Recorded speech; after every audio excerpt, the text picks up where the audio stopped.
kutibu. Mungu ana njia nyingi. Ndio. Lakini kuna wengine eti mpaka anafia ndani.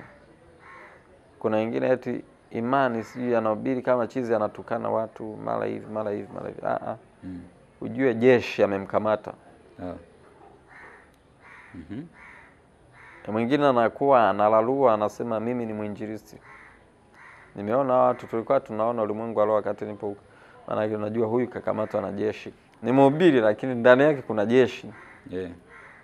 Tayari huyu pepo amwachii mpaka ajigundue kwamba achunguze vile maandiko. Je, kweli injili na ubiri ni sawa? Kweli hivi nilivyo ni sawa? Ninavyoimba, yani hawa watu wanakuwa tofauti. Huwa wanataka sana sifa. Wanataka sana hukumu. Wanataka sana mambo ya kushtusha. Wanajiamini kwamba nataka kushangaza ulimwengu kwa tembea juu ya maji. Sawa. Kufunga siku 40 kavu. Wakati huo huo Roho Mtakatifu hajasema na wewe. Ni jeshi. Huyu anampa mtu ujasiri hata pasipohitajika ujasiri wa aina ile. Kwa hiyo jeshi anakupa unafanya maamuzi magumu na mabaya, mabovu. Mwisho wa siku mtu akikaa hivi anajutia, anasema hivi ni mimi. Kumbe pepo yule alishamuingia. Sasa huo ni jeshi. Jeshi. Ufalme wa shetani. Sasa nirudi kwa wakuu wa giza. Wakuu wa giza iko ni kitengo ambacho nilikuwepo cha wakuu wa giza. Wakuu wa giza ni watu, ni viumbe wa aina gani? Wakuu wa giza ni ufalme wa shetani, moja kati ya kitengo kikubwa cha shetani. Ndio. Kinachoshughulika na kupigana na maisha ya binadamu. Pia kuzuia yale mapenzi ya Mungu kwa mtu. Kwa maana sasa wakuu wa giza kuna kiongozi kwenye lile iko kitengo anaitwa Enki Lucifer. Wa pili anaitwa Leviathan joka. Wa tatu ni Braka Papo. Yani huyu ni Black. Unaweza kusema ni Black God. Sorry, sio Braka, bali mabraka Papo wale wako kule kwenye nani kwenye kuzimu. Kwenye ufalme wa kuzimu wako ni miongoni mwa mapepo wanaoshambulia imani. Lakini wa tatu huyu anaitwa God Braka. Yani unaweza kusema Dark God. Mungu wa giza. Huu ufalme wa giza, wakuu wa giza ni kitengo nyeti sana ambacho mimi nilivyoapishwa pale niliingizwa kwenye kitengo cha hao wakuu wa giza. Na kuanza kufanya kazi karibu na kina Enki Lucifer na God Braka. Sasa hawa wakati mwingine wanaitwa roho waovu. Wanadili pia na ufahamu, akili, fikra, na wanatumia pia silaha zile zile 4 wakati mwingine. Yani njaa, upanga, tauni, hayawani wa nchi.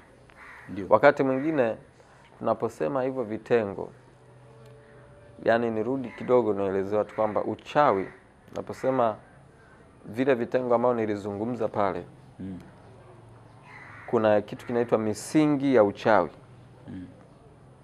Ambao misingi hii kuna, yani uchawi unapofanyika ni baharini, angani, ardhini,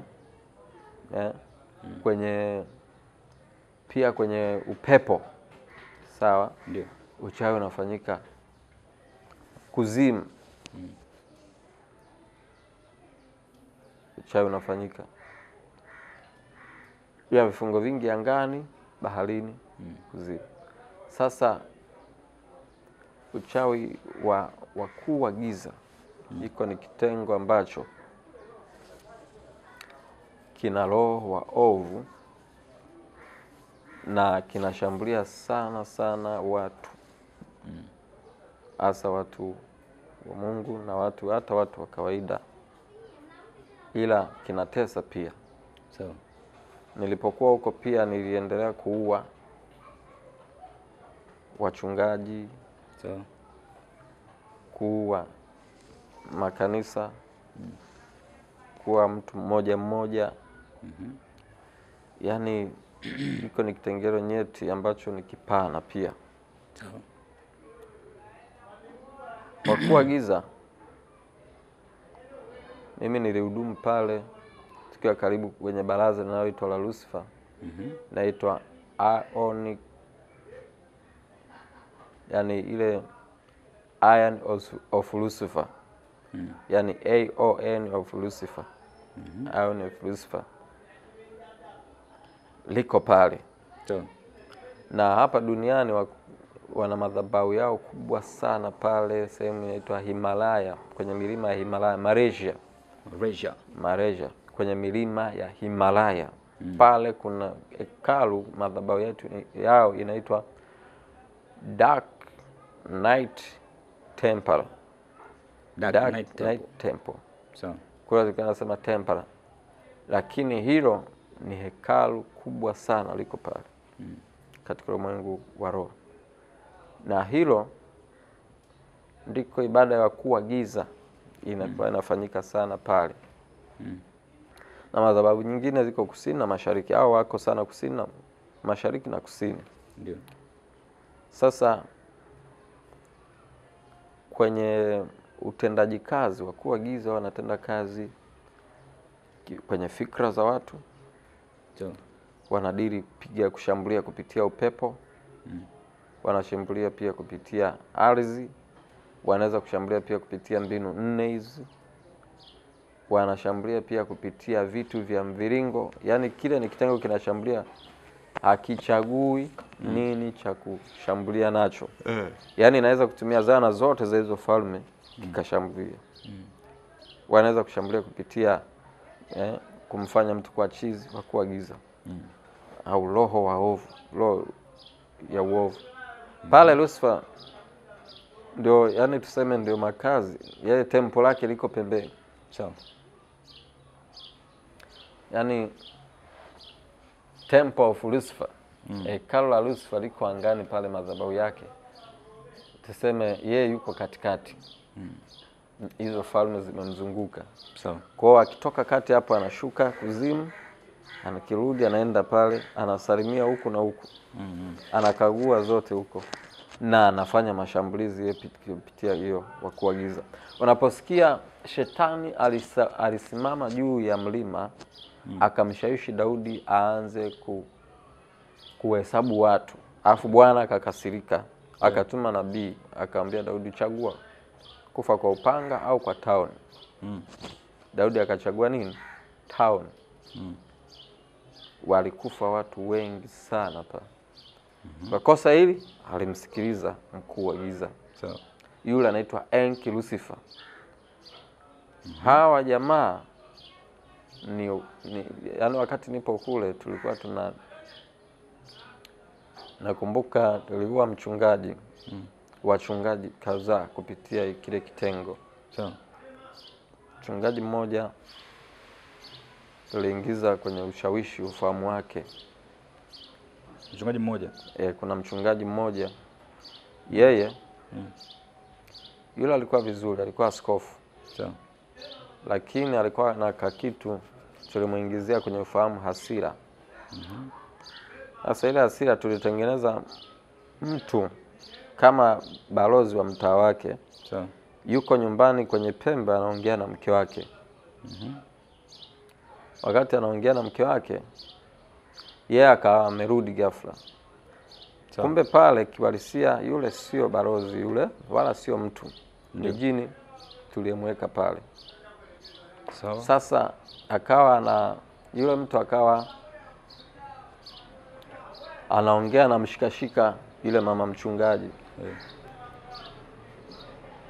Yeye akaona Alivyorudi pale, kitendo cha kuona tu mke wake alisimama kwenye pembe ya nyumba hivi, ndio, hana ile wala lile, akashangaa. Mzee amekasirika, ameingia ndani, ameanza kutoboa ndoo.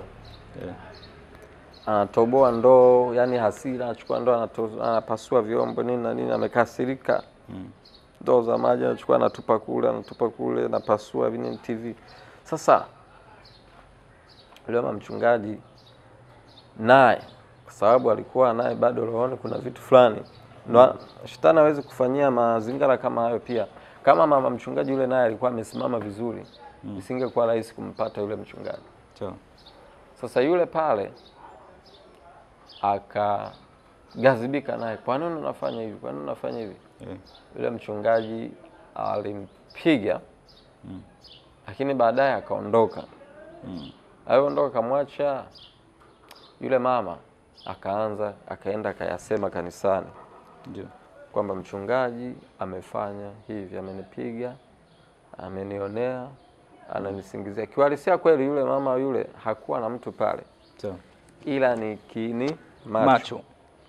Kwa giza uone jinsi wanavyofanya kazi. Kiini macho. Sasa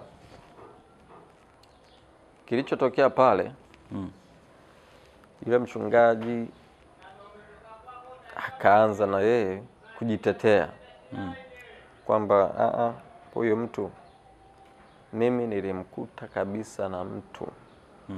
Na tena bora ili ifike huku tujue namna gani tunaachana.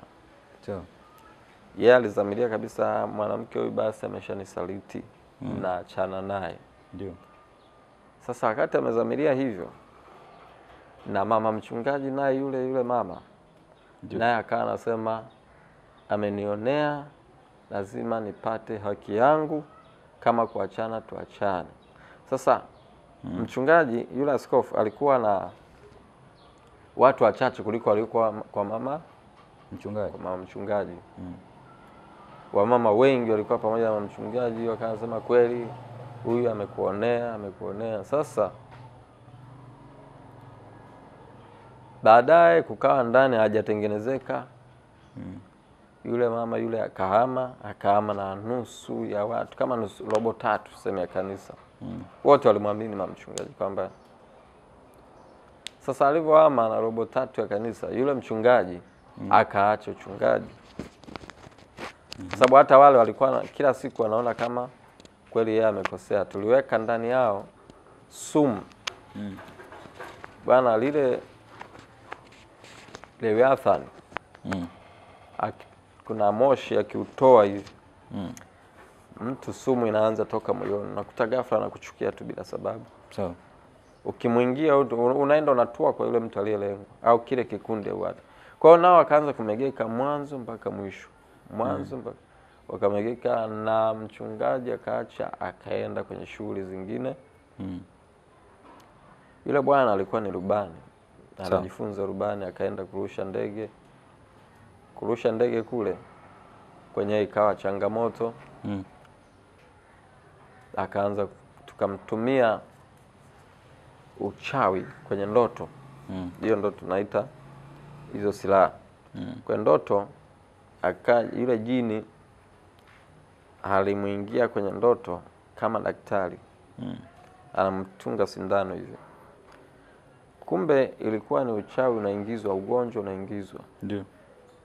Alivyoamka kukemea, kakaa siku kadhaa, ule ugonjwa unajizirisha. Kuanzia kwa hakuomba juu ile ndoto. Hakuomba. Yaani alikuwa mzito hata kuomba, maana yake ana uchungu. Sasa ile ni sumu ya Leviathan. Ndio. Yaani huwa hivi vitu vinasaidiana sana. Yaani ulimwengu wa roho, ulimwengu wa giza wanaushirika sana, alafu wako serious pia. Hata ulimwengu wa nuru katika ulimwengu wa roho hapo serious. Kuliko ulimwengu wa mwili. Yaani asilimia kubwa kama tungejua tungekuwa serious sana. Watu wengi hawapo serious. Ndio. Lakini nakueleza ili uwe serious kumtafuta Mungu. Ndio. Sasa ile pale hakuomba, alipopuuza ile joka ile sumu iliingia, ule ugonjwa uliingia. Ghafla tukaanza kuona amekonda. Amepungua sana, anapungua. Siku zinazozidi kwenda anapungua sana, mwisho wa siku akafa. Wakasema ni HIV imemuua. Lakini HIV ile ilikuwa sio ya kawaida, manake ndani ya siku 7 mtu alifariki. Sawa.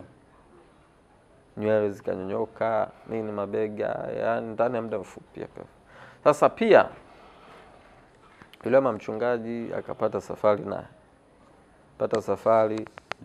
Ile gari ikapinduka. Tulitengeneza naye ajali. Akafa. Sawa. Kwenye ajali. Yani alienda kuzika. Wakati anarudi kwenye msiba naye akapata ajali akafa.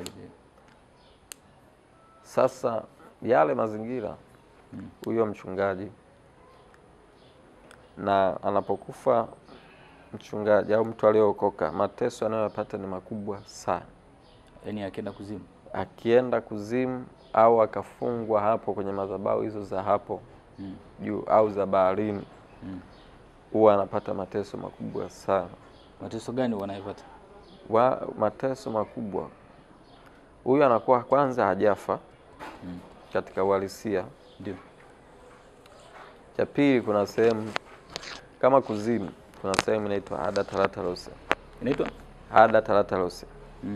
Pale juu angani kwenye madhabahu ile kuna sehemu inaitwa Agares Spey. Agares Spey kuna majini maalum wa mateso. Ndio maana ukisoma vizuri Biblia bwana David, utaona nasema kisha wafu angani, anga likatoa wafu wake, bahari ikatoa wafu wake, nchi ikatoa wafu wake, kuzimu nayo ikatoa wafu wake. Wako hapo juu. Yaani hao nao wana mateso sio tofauti na kuzimu. Japokuwa hiyo ya angani hapo imetengenezwa tu na shetani mwenyewe. Ile ya kuzimu ni ya Mungu mwenyewe, ile Hada Tarataros. Wanaenda kwenye malipo ya kawaida. Sasa Agares Spey ile ni madhabahu ambaye mateso yake ni makali, kwa sababu pale mtu akipelekwa pale, maana yake akitolewa pale baada ya muda kadhaa, pia utaona utamlilia. Huyo Agares mwenyewe ni jini ambaye hana huruma. Sawa.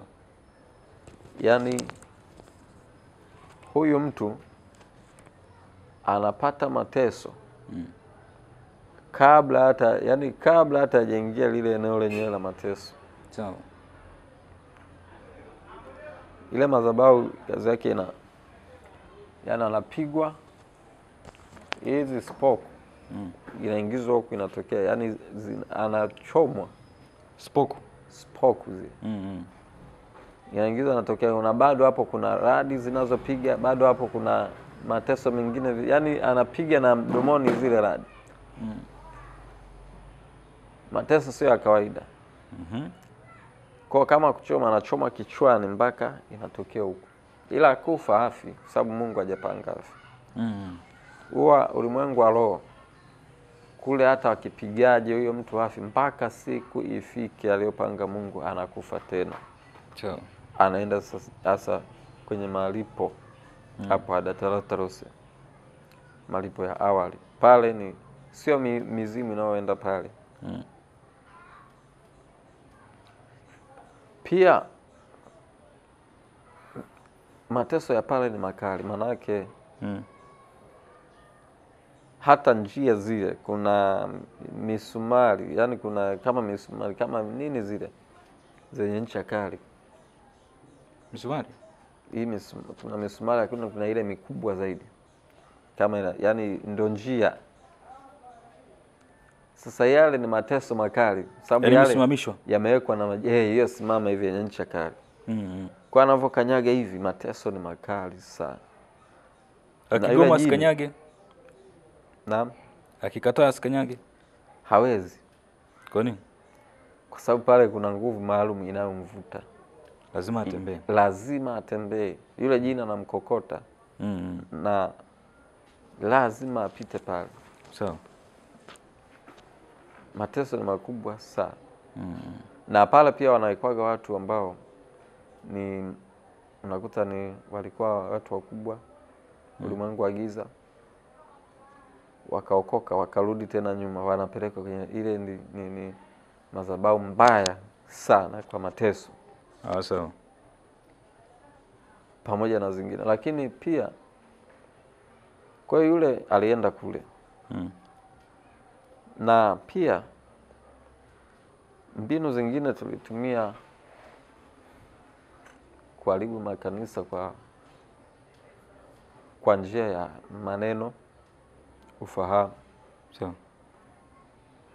Yaani mtu anaanzisha tu jambo kama wakala kwamba hapa mbona kuna 1 2 3. Mbona kwaya iko, mbona kwaya imepoa, mbona sifa imepoa. Kwa anaanzisha wili, inakuja kwa wili, inakuja kwa wili, inakuja inasambaa, wanaanza kutengeneza agenda. Tumwambie mchungaji au kiongozi tufanye mazoezi siku ya tofauti kabisa na iliyopangwa.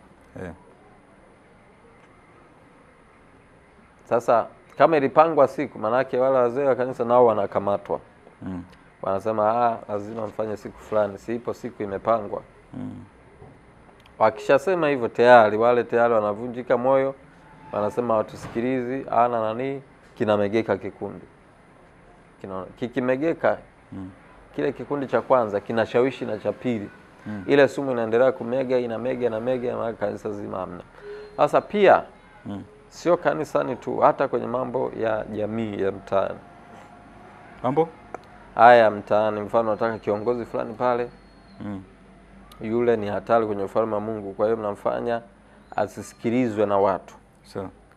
Namtengenezea hivyo watu, yani yale majini huwa yana tabia, anavaa mwili kama fulani kabisa unamfahamu, lakini yeye halisi hayuko pale. Ampigwa kule usingizi wa nafsi. Baadaye yule jina anaingia kule, anaenda namtumikisha yule mtu. Anaanza kuleta maandamano, mvurugu, mashambulizi. Lakini pia wale wafalme tulikuwa tunatumia vitu. Kabla ya vitu hapo nieleze kidogo, kuna kitu kinaitwa radi na upepo. Sawa. Yaani ile radi, kwanza Lucifer mwenyewe huwa anatoa radi. Sawa. Kuna radi. Nimemwona Lucifer mara nyingi kwa sababu nilikuwa kwenye baraza lake. Utueleze pia na muonekano wake. Muonekano wa Lucifer, kwanza yule ni malaika aliyeasi ambaye ana misili ya malaika aina ya kerubi. Ukisoma kwenye maandiko, makerubi wana mbawa 2.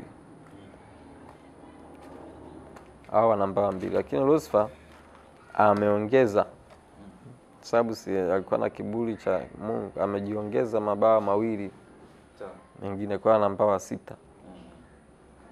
Yale 2 yale ni ya umeme, ya radi, ya umeme, radi. Kwa hiyo akisimama hivi yanatoa mwanga, umeme, yanatoa radi. Na huwa anatumia sana radi, anatumia sauti sana ya ngurumo. Wakati mwingine kama kuna mateso, naye anawaza kwamba vipi itakuwaje Mungu akiamua, Mwenyezi Mungu. Huwa ananguruma kama simba, ila sauti yake ni kama ngurumo ya radi, ile mvumo mzito. Ndio Biblia inasema kama simba ungurumaye. Huwa anaunguruma kwenye madhabahu hapo juu kwa sauti kubwa. Wakati mwingine uko anaweza kusema hiyo radi inapiga mbali, hiyo mungurumo uko mbali, kumbe ipo angani. Lucifer. Kwa hiyo ana hivyo vitu, ana hizo mbaya. Kwa hiyo alitokea kama umbo la malaika kabisa lile aliyeasi. Hiyo mara ya kwanza kabisa alikuja kama tai. Mara pili alikuja kwa hilo umbo. Mara tatu pia alikuja kama simba. Yaani nilikuwa namuona, lakini hizo siwezi kuzihesabu, mara ni mara nyingi. Mara nyingine maana yake hayo naeleza maumbo sasa. Umbo lake jingine alikuja kama joka. Joka kubwa. Ambalo hilo joka ndio lile tunaosoma Biblia lilikokota theluthi ya malaika za wapi? Za mbinguni. Huyo Lucifer. Yaani nyoka wa zamani na yule ibilisi. Sasa huyo joka ni joka kweli. Yaani naposema shetani, hao viumbe wameumbwa na Mungu, lakini ni viumbe ambao kama tungefunuliwa hivi kwa mwili, kiukweli ni viumbe ambao vinaogofya. Sasa ile joka lilikuwa anapiga radi mdomoni. Yaani akiongea hivi zinatoka radi zenye mwanga mwekundu. Zinatangulia ni kuweka aogopwe. Utisho. Wakati mwingine anakuja kama simba mweupe ambaye naye pia anapiga radi mdomoni, na huku na radi zinatembea kwenye mwili, zinapiga juu na chini kama simba. Wakati mwingine pia alikuja kama mtoto mchanga, kachanga, anaongea ile sauti, yuko kwenye yuko kwenye utukufu wake yeye, yaani ile giza lake. Utukufu wake yeye ni giza. Nuru huwa anajibadilisha kuwa si anaitwa dark white. Yule pale huwa anajigeuza kwa malaika nuru au giza. Ila utukufu wake mkubwa ni giza. Akaja kwenye giza, anaongea, anaonekana kama katoto, lakini giza lile linatembea hivi. Ni kubwa, linatembea, lina sura kama ya mtu, lakini yuko pale katikati anaongea kama katoto. Lakini mara nyingine pia nilimuona, yani kwenye ile madhabahu, altar of Lucifer au temple of Lucifer. Kuna siku tulikuwa pale kwenye kikao cha Iron of Lucifer. Mabarozi ya Yesu alikuja kama karatasi. Kama karatasi. Yaani karatasi inayopepea hivi. Yule huwa kuna sehemu huwa anajifichaga zaidi ambako yaani ana engo zake. Sasa pale kama karatasi akaja pale, karatasi nyeupe inaongea. Akaongoza kile kikao kikaisha. Wakati mwingine ndio hivyo alikuwa anakuja kama maumbo ya wanyama, asilimia kubwa maumbo ya wanyama. Alikuwa anatumia sana. Ila wakati mwingine alikuja kama mtu binadamu tu ambaye sasa ni handsome fulani. Yaani naweza kusema handsome fulani ambaye ni mzuri. Muonekano. Kwa hiyo alikuwa anakuja pale, kwa hiyo muonekano ana dance. Kwenye sherehe ambayo tulikuwa tunazifanya kule, anaonyesha michezo. Ana dance na zile sherehe pia anaweza kupiga pamoja kaunganisha na kuzimu. Anaonekana kuzimu na huku juu. Yaani anajigawanya. Kwa hiyo alikuwa anakuja kwa maumbo tofauti. Lakini kwenye lile umbo la malaika tulikuwa naona kwamba akijigeuza, akijitikisa mbavu hivi, anatoa miziki, bezi, midi. Akijitikisa pia, akijitikisa mikono, inatoka vinanda, nini. Akitikisa miguu, inatoka miziki, mimbo ya kuhuzunisha, ya kuzamisha, ya kutafakarisha na kuliza. Kwa alikuwa anatoa vinanda vingi, miziki mingi, anazungumza na anaeleza historia za huko nyuma. Na huyu ndio akawa anasema kwamba hapo kale, siku moja nakumbuka kwenye moja ya kikao chake akatoa nadharia moja, akasema hapo zamani Mungu aliumba malaika. Huyu Mwenyezi Mungu alitengeneza malaika kuwa viumbe wazuri. Alituumba sisi kuwa malaika wazuri. Lakini wengine wakaasi, wakamchukiza yeye, akaiangamiza dunia, ulimwengu, akauangamiza kwa maji. na wao waliumba kwa nuru, yani kwa moto. Kwa hiyo akaangamiza kwa maji. Wao ndo walibahatika kuwa wameokolewa mbali na ile gharika. Kwa hiyo anasema kabla ya mwanzo kuwepo kulikuwako na dunia nyingine, ambayo ile dunia ilikaliwa na malaika, na hao malaika walikuwa watakatifu, lakini baadaye walikengeuka wakaangamizwa. Ndo pale pakaumbwa dunia mpya. Lakini pia elimu nyingine alikuwa anasema kwamba alikuwa anazungumza kuhusu masuala ya Adamu na Hawa, lakini haya yalikuwa mengi, hayakuwa nani sana, kwa maana alikuwa kama ukiangalia maana yake alikuwa anazungumza vitu ambavyo yeye jinsi gani alikuwa anatetea uhuru pale Eden, kwamba mwaweza kula hayo matunda, kwa nini Mungu awazuie wakati ninyi mnataka kula? Kwa hiyo Mungu huyo hana uhuru, huyo Mungu hana haki. Kwa hiyo alikuwa analeta kama siasa ya haki, sawa. Lakini pia alikuwa akifanya vitu fulani ambavyo baadhi ya mambo manake kama kuonyesha elimu sasa za vitabu, mafunzo. Nilikuwa nimesoma mimi elimu, nilisoma elimu za uchawi. Ule miaka 9 yote nilikuwa nafanya uchawi, pia nilikuwa nasoma. Na pia kwenye masuala ya kuhitimu, nilikuwa nahitimu kwenye utendaji, ninavyotenda kazi ndio nikahitimu. Lakini nilipendwa sana Lucifer, ndio maana nikapelekwa hiko kitengo. Na pia wakati huo nilikuwa na watu wanaitwa wale malaika wengine ambao balozi pia ya Lucifer ya majina wanaitwa Brother of Light. Brother of Light, yani hao wana wa nuru, makaka wa nuru. Sisi tunaitwa Child of Morning, wale Brother of Light. Maana yake wale pia waliunganishwa kule kama mimi nilivyokuepo kule kwenye kile kitengo tulikuwa tunaita Child of Morning. Baadaye nikawa nao Brother of Light, nikawa kwenye ile kundi, tukawa tunaendelea kufanya kazi ya uharibifu, ikiwa karibu na kina Enki Lucifer na Braka na God Braka. Huyu God Braka ulikuwa karibu naye sana, na ni kitengo ambacho nilikuepo hicho cha God Braka, Leviathan Joka na Enki Lucifer, wote nilikuwa nafanya nao kazi pamoja sana, kwa sababu nilikuwa Child of Morning na nikaja kuwa Brother of Light.